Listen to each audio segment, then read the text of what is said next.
Kabar mengejutkan datang dari pesinetron sekaligus presenter dakwah Hafiz Salim. Kejadian tak terduga menimpa Hafiz Salim baru-baru ini. Hafiz Salim kesetrum listrik saat berdakwah di Parepare, Sulawesi Selatan, pada Jumat, tanggal 19 Maret tahun 2022, malam. Hal itu terjadi lantaran adanya petir yang menyambar tiang listrik di dekat pintu masjid. Kala itu, Hafiz Salim tengah menyampaikan dakwah sambil memegang mikrofon. Tiba-tiba dia kesetrum listrik hingga membuatnya tergeletak di lantai masjid. Hafiz Salim pun mengucap syukur dia dan jamaah lainnya masih diberi keselamatan. Dia sempat mengunggah foto saat dirinya kesetrum listrik. Di foto tersebut, tampak Hafiz Salim tergeletak lemas di lantai masjid.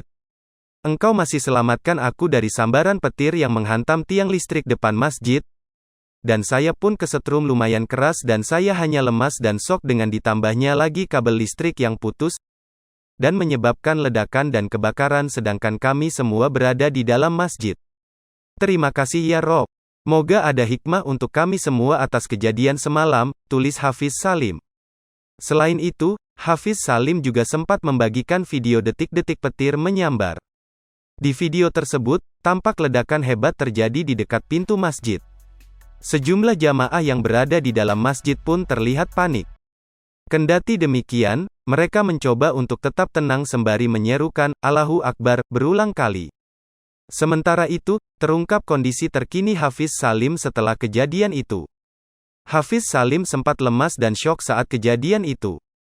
Kini, kondisi dirinya sudah mulai membaik dan bisa beraktivitas seperti sedia kala. Kejadian ini sontak mengundang berbagai macam komentar dari warganet. Tak sedikit warganet mendoakan kesehatan dan keselamatan Hafiz Salim dan jamaah lainnya.